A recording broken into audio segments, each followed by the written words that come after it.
Good morning. Hi, everybody.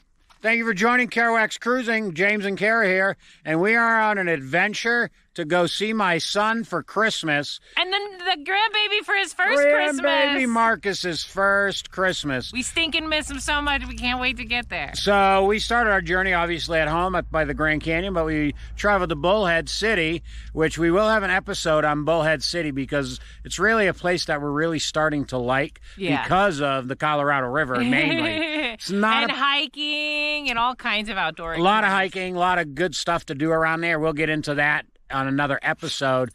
But we are in Jackpot, Nevada. That's in northern Nevada, just south of the Idaho border. People don't even realize it. It's, right on the Idaho border. People don't realize how beautiful it is. This ride from Las Vegas. So we left Bullhead City, traveled through Las Vegas. After you get out of Las Vegas and get on the 93, it is just wide open, no traffic, nobody out here. And just mountains for days. And mountains on both sides of the highway, snow picturesque, like you can't even, unbelievable. Seriously. This drive. I always love this drive. So we broke a cardinal rule to come up here for Christmas.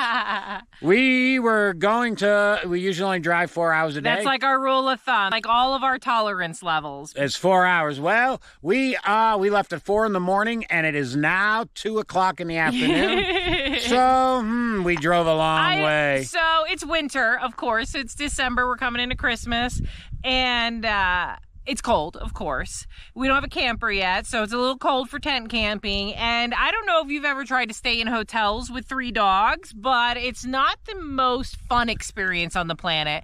So rather than break the trip into multiple hotel stays all the way up, we'd rather just rip it off like a Band-Aid, do the quick drive up. I think 9.5 hours of wheels rolling today, and then 10.5 hours tomorrow. So it's only one hotel stay. One hotel in Jackpot. And what people don't realize, I know everybody's like, oh, you're staying in a casino town, but casino towns like Jackpot. They're so great for dogs. They take dogs, and they don't care how many you have. And it's $60 a night to stay because they think you're going to gamble. They literally have I might gamble. Yeah, that's a good joke because you will gamble.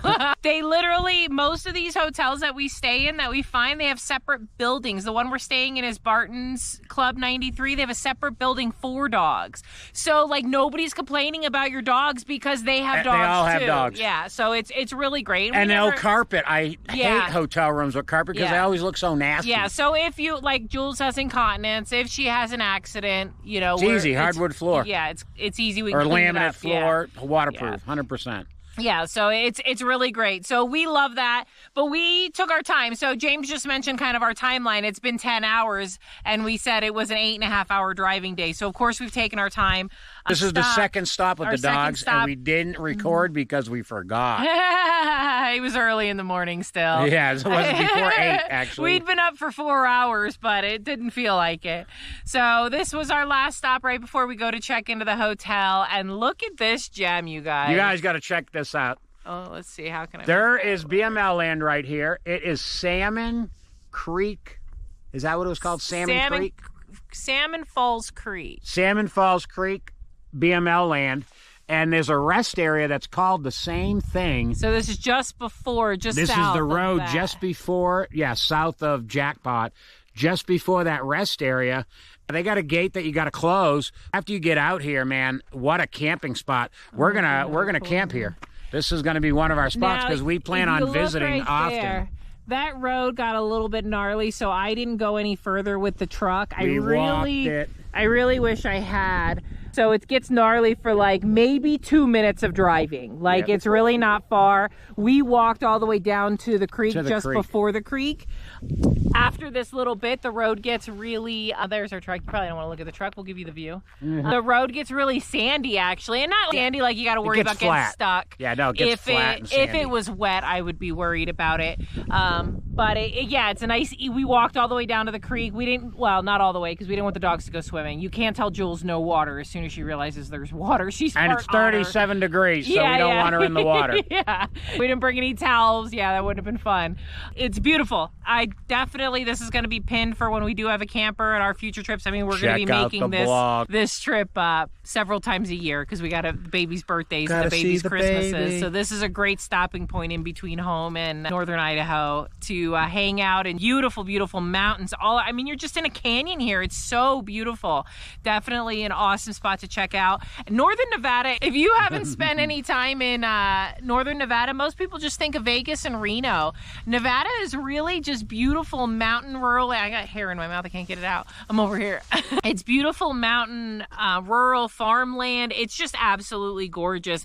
And there is just like whatever's not farmland is like, the sunshine, is that what you're doing? The sun came out.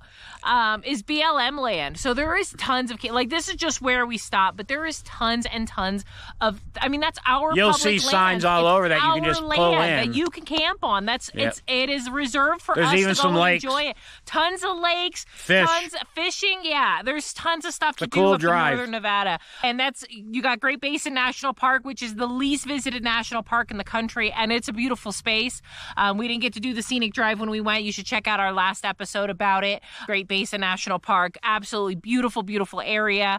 Not too far from here, really, but northern Nevada is just absolutely gorgeous. If you haven't checked it out, you should. And I think, unless you got something else you got to say. Thanks for listening. Yeah, we're going to update the rest of this trip tomorrow. All right. Thanks, you guys. Love you. Bye. Hello, we are back, and we made it to Idaho. You can see all that beautiful snow behind us. They got, 4 inches, he said, this morning? 4 inches of snow yesterday, and then it rained this morning, but obviously there's still snow on the ground. We left Jackpot, Nevada this morning at 4 a.m. and again we broke our cardinal rule: do not travel more than 4 hours. And again we traveled another 10-hour day. We left at 4 in the morning and we are in Idaho, and I think it's 3 o'clock here or something. Yeah. Might be a little earlier. We're bringing the dogs for a run at a wildlife management area that they know really well. I brought him here often when I would drop Cara off at work when we were here for the summer. We're in Sandpoint, Idaho. Woo! We haven't stopped in to see the grandbaby yet. We literally just got here. We got here and we're letting the dogs run and play, get their energy out, because I think since our last time we let them run and play, it's been probably 5 hours. So they have some pent-up energy. Might even have been 6 hours. We found, what was it, Lund Wildlife Refuge, I think is where we went, in Oregon, and let the dogs run around there. That was great, except that it was muddy. We almost got the truck stuck. Well, we had a little bit of nerves. We had to use 4-wheel drive, I guess is what it was. First 4-wheel drive. We started our day, though, early this morning at 4. Traveled pretty smooth sailing until we got near Boise, Idaho. Started raining, snowing. Fog.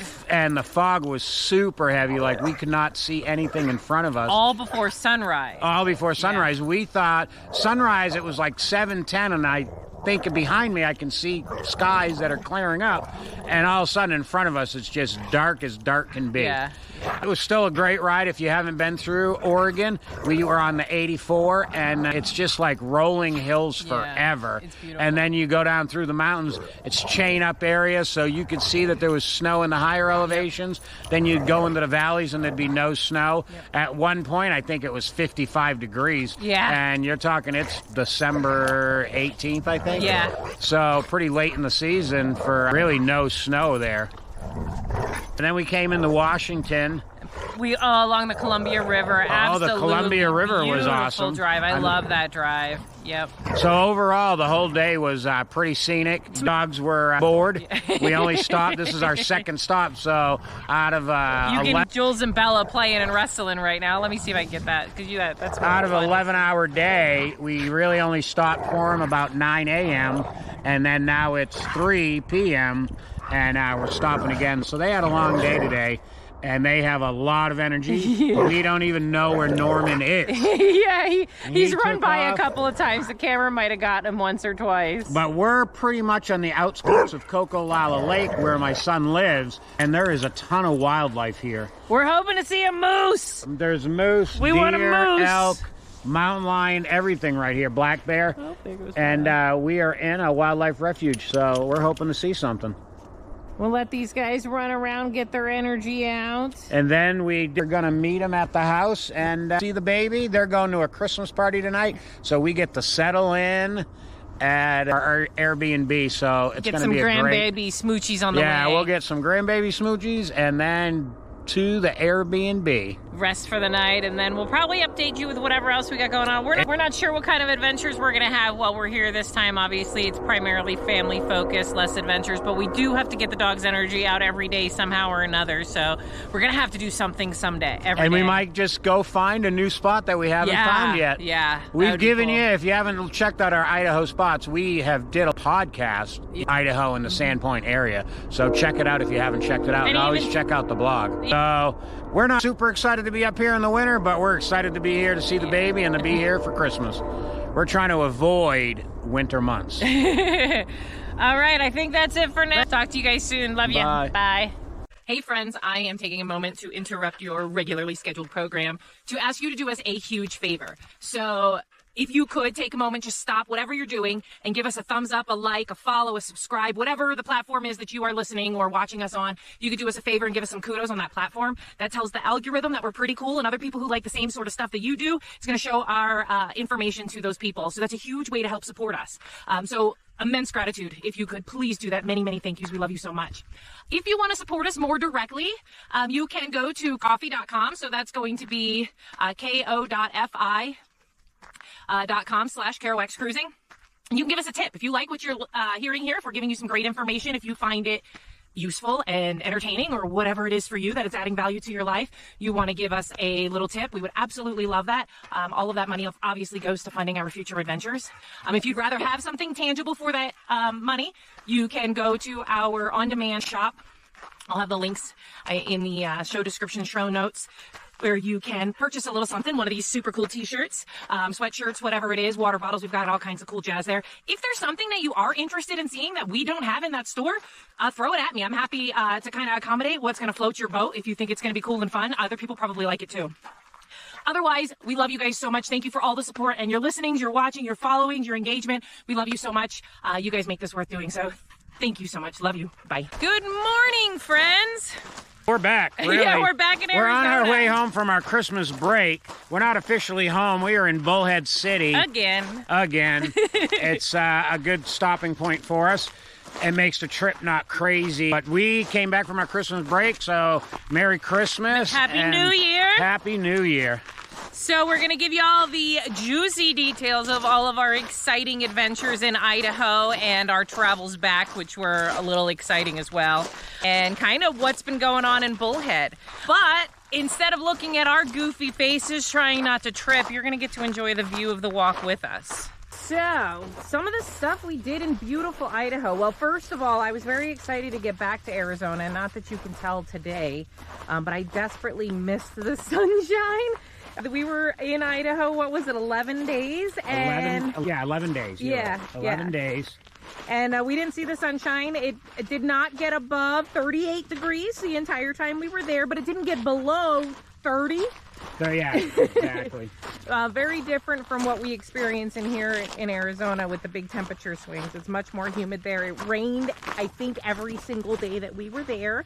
It is part of the Washington rainforest, which is a beautiful contrast from what we're used to. I don't think they've gotten any precipitation in Arizona. What did you say, since? We have gone since August 22nd, I think, with no precipitation here where we live. We got a little bit of snow up here, so that must have been Phoenix, maybe? Yeah, Phoenix. Yeah, so but anyways, we're in a pretty rough drought. So it was a nice contrast, but I was glad to see some sunshine again once we got home. But even though it was rainy, we still had an amazing time in Idaho, and we had stayed there all summer, which we did episodes. So it's just, they have full-on winter, and we're not used to full-on winter, but we had a great time. One of the things that we did while we were visiting there, we did great Christmas stuff. But personally, we got to go skiing one day. Yep. Lookout Mountain, and that's on the border. It's off the Interstate 90, right? Some of the mountain is actually in Idaho, and some of the mountain is in Montana. Yeah, I think the actual ski lodge is in Idaho, so it's considered in Idaho, but some of the runs are in Montana. And it's one of the snowiest ski spots in the country. I think I saw they get an average of something like 450 inches of snow a year. So it's some of the best skiing. It's one of the only spots, there's a few, but one of the few spots where you can ski in 2 different states. It's a great ski spot and not crowded at all. So we didn't wait for a lift at all. Yeah. It was an amazing time. Yep. So I hadn't skied, I only really ski when I see my son. Probably once a year you probably go. Once a year. So it was my once a year kill my leg and ski, but we had a great time. Some other things that we did that most people don't do. Did you have something? Oh yeah, I was going to say it was Deidre's first time since getting pregnant, getting back on the snowboard. So for her, it was almost 2 years. Almost 2 years. She was very nervous about it, but she did great. She got, got her legs back under her, got her confidence. Of course, when you've got a baby now, you're a little bit more scared than you would be otherwise. So it took her a little while to get comfortable. Ryan usually snowboards. He picked up skis, because he wants to teach the baby how to both ski and snowboard. So he was practicing skiing. He hasn't skied in years, while Deidre was just getting her new snowboard legs back under her. So they were both at kind of beginner speed. James doesn't want to hurt himself. Yeah. So it was perfect for everybody. And I didn't have to mess with any of the scary slipping down a mountain on the edge of the cliff. I got to sit in the lodge and watch the baby the whole day. I had an epic time. So that was one great day that we had. Some other things we did every single day well, not every day we were there, but 5 times we did the polar plunge. Oh, man. In Cocolala Lake. Oh, my gosh. That was something that Deidre really wanted to do, and she wants to do it often in the winter because of the healing attributes it gives your body when you put it under that kind of stress. So it's, what do they call it, hermetic stress, if I'm pronouncing it right. I usually read information, so if I pronounce words wrong, it's because I read it, didn't hear it. But I think it's called hermetic stress, and that's a mild stress to your body, mild biological stress that actually helps encourage growth.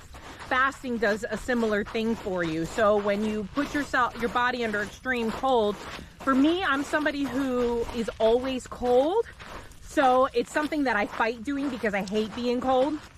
But I know that I need to do it because it actually, if you've ever heard of Wim Hof, I think is how you say his name, the Iceman, he's the guy who has the unique breathing practice. If you go do breathing treatments, you should follow him. He's great. Breath practices. He combines that with cold showers or cold plunges. He has a whole beautiful healing modality that you can learn through him. We actually learned about him through Ryan and Deidre.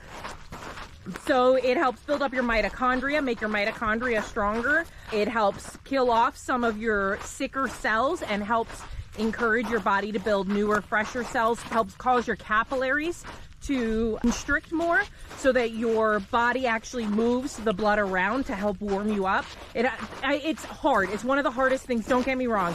I guess it's, what did I say? It's the easiest hard thing to do, right? Because you don't physically have to be good at anything. It's just mental willpower. So the way we would do it, and you all have to do it together, because once everybody starts screaming in misery, it makes you want to freeze. So you literally just run into the water up until when you squat or sit, you're going to be under your shoulders is what we did. So we would run into the lake. Yep. And water up to your neck. Shoulders, I think, is what we mostly did. As much as you can stand, really. We would squat down and made it, the one day, accidentally made it to 4 minutes. But you're trying for 3 minutes. 3 minutes is the goal. That's where you get the optimum health benefits. Anything more than 3 minutes is just you're torturing yourself for no reason. But and it's you do got to be careful doing polar plunges. Yes, yes. When you get over 4 minutes, I mean, your body can shut down. Yes, and will. Absolutely, absolutely. But people pay thousands of dollars for this experience. They pay thousands of dollars for polar plunge tubs. So getting all of the benefits of being in the lake, the earthing of being in the water and toes in the sand and all that, just so many benefits with it. I will say personally, immediately after you have a huge energy rush, or I had a huge energy rush, I would be super energized, and then about an hour later I just wanted to take a nap. But when you know about all the health benefits that it causes, you know, your body's in repair mode at that point. So it makes sense that it would exhaust you when you first start doing it. But like James said, we did it for about 5 days. We were talking about doing it here in the Colorado River, so we'll see. We're going to be in Bullhead a little bit, so off and on. The water here is unbelievable, and we'll do an episode on Bullhead City. Yeah. If you haven't been here, you'll have to tune in next week, because that'll be our Bullhead City episode. Yeah, One nice. of probably many of Bullhead and the surrounding area. This is a cool area, a lot to do down here. Back to Idaho. So yeah, we're an hour. So in Idaho, so we did the polar plunge. Great. Some other things that we did, we brought the dogs hiking every day to different spots. You'll have to check out our previous episodes on our hidden hike, Gold Creek. We went down Gold Creek several times with the dogs. That was pretty close to our Airbnb. Just as beautiful of a hike in the winter as it is the summer. The dogs go swimming in the Pack River. I mean, we didn't. I mean, we're just talking about polar plunges, but yeah. We didn't. But we did bring the dogs for walks every day. Went up the mountain by Brian and Deidre's house. Yep. So that's always a great walk, and it's a big hike. We were there 11 days, like Cara said, and then most of the other time was with family. Deidre had her sister and her parents there. Yep. We spent a lot of time with Marcus, so really a great time, great food, and great company. Yeah. It was a magical Christmas. We'll go ahead and post pictures of Christmas. Deidre's so cute. She loves photo shoots with matching outfits. So we can't post them pictures. They just asked us to not show the baby's face. Okay. So we did matching pajamas. Matching dinosaur pajamas. So the theme for the baby that Deidre's kind of fallen into is dinos.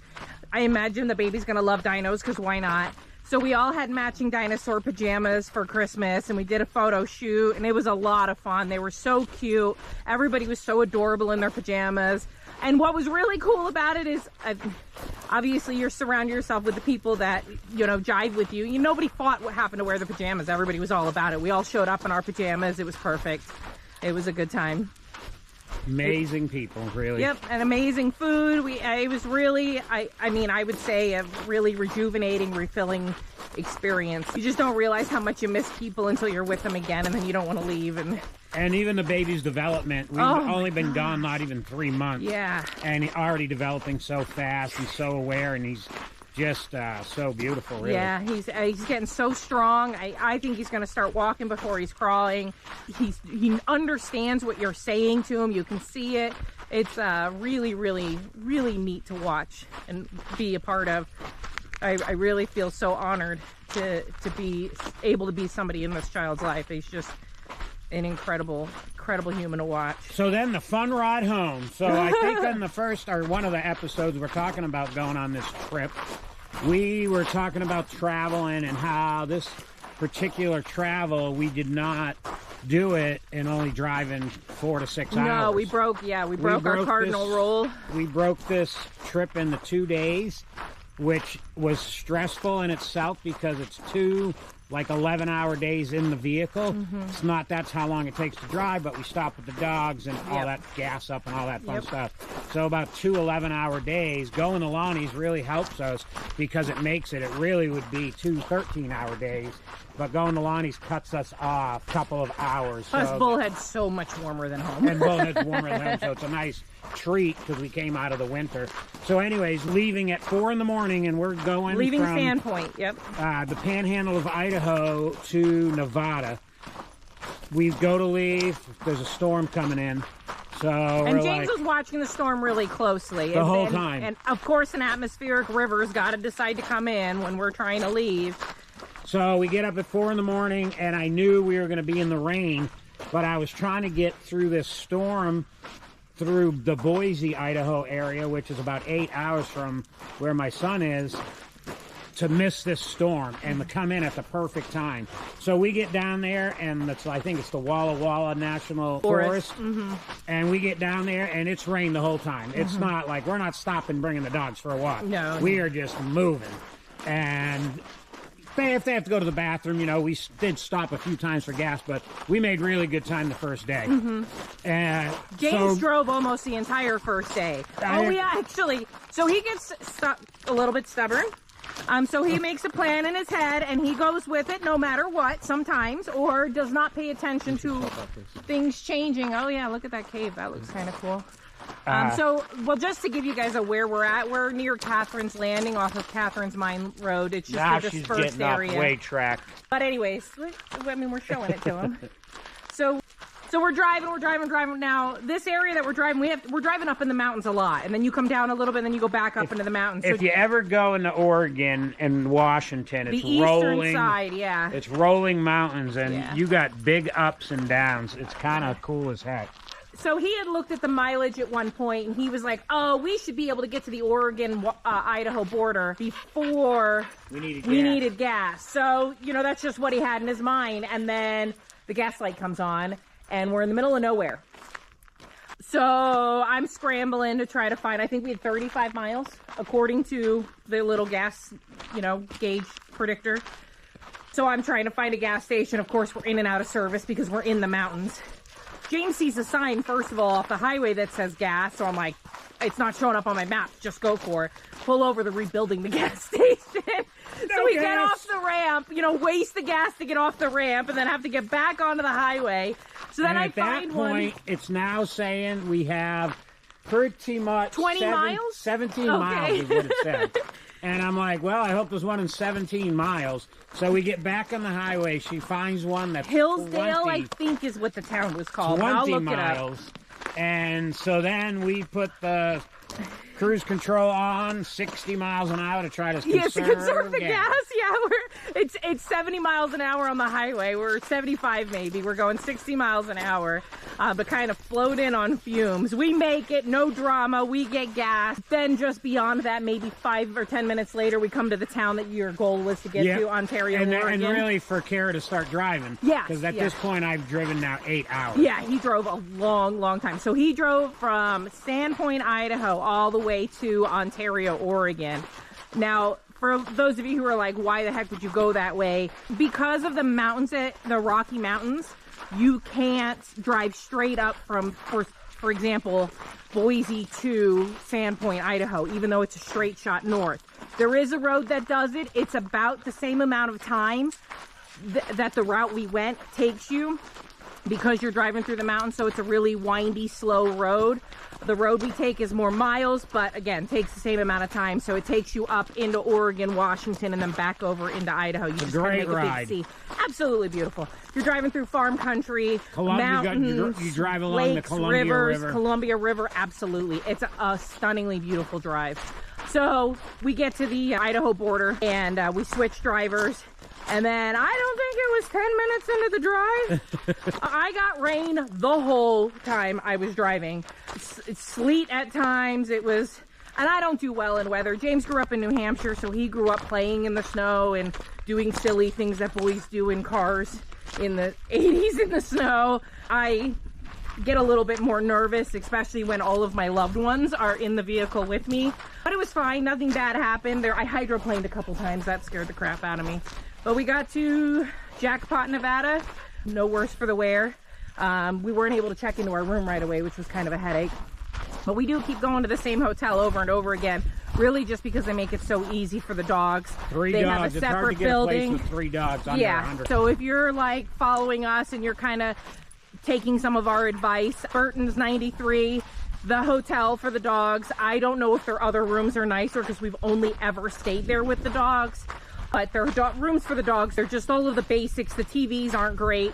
The Nothing's great about it, except it's a good night's sleep with 3 dogs in a hotel room. Yeah, exactly. They've got a dog yard. You can walk the dogs around the building. There's grass. That's the best of it. But it's a nice spot. The staff, they call it the friendliest place in Nevada, and let me tell you, the staff is phenomenal. Everybody is super friendly there. They want to start a conversation with you. They're not just the basic polite, you know, they're over the top friendly. They're genuine there. We've had a good visit every time we go, so and we've had fun. We have a good time humans there. Do the same thing over and over again. Yeah. We like, you know, when you find a spot you like, you just keep going to it. You just keep going because it's a hassle-free spot for our dogs in the winter. Now, if it was summertime and the weather was warm, we would have taken our time. The whole way up and camping the whole way back. Because of the issue with the weather being so unpredictable, it's so cool too. It's a beautiful spot. It's just not worth it for us to risk trying to camp right now. So for this trip, when we're going to go north, and that's probably going to be moving forward through the years, we'll do it as quickly as we possibly can once we get into the cold country. And we get a camper, it's going to be a little different because we might not use our septic, but we'll have a heated space that we'll just be able to pull over, and we won't get a hotel anymore at that point. Yeah, of course. No hotels, but we'll still get out of the cold country as quickly as we can. Yeah, absolutely. Yeah, absolutely. So that was that. The first night, smooth driving. For as much as a headache as it was smooth. Nothing bad happened. We did have a lot of crazy weather. Any rain, snow, sleet. Yeah. And for the first day. For the first day. So then we are excited. I checked the weather again, and they say that we're not going to really, where we're at in Nevada, we're not going to get any more precipitation, maybe a dusting. Dusting overnight, and that was it. But only right where we were. 30 miles down the road, it wasn't supposed to be that way. Yep. So we get up again. We decide we can leave at 5 in the morning. And we really just can't wait to have the sunshine come up through the windshield and warm us up. So we get up. I'm looking out the window the whole drive, you know, and there's the dusting like we were expecting, nothing terrible. I'm looking at the stars out the window, dreaming about the sunshine shining in the windshield and blinding us. And then, right before Ely, was it? Where there was supposed to be no snow overnight. No snow. We come into dark clouds. Rabbit! Rabbit! Rabbit! Rabbit! Where do you guys think it went? Bella, be careful. Be careful. Look at how excited they are. It's in the rock, you guys, not on top of the rock. Hunting rabbits. How cute. So, it gets dark. Right before the sun came up, these dark clouds came in. So we still don't get any sunshine. And then through Ely, it started snowing.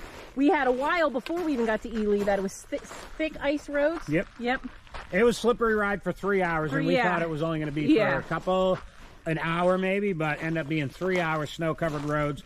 We would finally get out by 8, 9 o'clock, and I guess it was 9 by the sun finally came out of the clouds. Yep. So sun comes out. We are moving right along, really enjoying the sun. So I say to the dogs, when it gets 45 degrees outside, we are going to stop. So I don't remember now. Kara's going to have to tell us because she's got a good memory. I can't remember the exact, but it was a wildlife management area or a wildlife refuge. It had a lake. I will pin it on the blog, of course. Always go to the blog. So I just see, because we're talking about it, we're trying to find a spot. I'm looking on Gaia GPS. Where we can bring the dogs. Yep, trying to find a spot. I see a vault toilet. I was like pretty far away from the main highway. Yeah, so worst case scenario, the dogs would be able to run around this toilet. So I'm like, all right, we're going to pull in here. This looks pretty good. So I just pulled in, taking a shot out of the dark, didn't know. And man, to our surprise, it was a great spot for the dogs, and they had a walking trail. Yep. So she'll pin it, but it was a nice spot. We parked. Great spot to stretch out. We had some snacks. We got to go use a vault toilet. 2 hours north of Las Vegas, right? We do the walking trail. It was great. The dog, we actually stayed there for a little over We should have recorded there. We're like halfway through the walk, and we're like, oh, we should have recorded the last of our trip. You guys were so terrible at remembering to do this. That's where we were gonna record. Yeah. And we do want to get in the habit of it, but sometimes when you're in the car that long, we were just ready to soak up some sun. Yeah. And really just relax and go for a nice, relaxing, enjoyable walk. I get so lost in the moment and de-stressing and relaxing that, I forget to do my job. That was great. That was a great stop. We got through Vegas with no issues. Fast through Vegas. The traffic, we hit the traffic between, what was it? Between the morning rush hour and lunch, right? Yeah, it was just like 11:30 or something. It was great. We got right through. We get to Bullhead. And then we had a friend come and meet us in Laughlin, and another friend come and meet us at Catherine's Landing.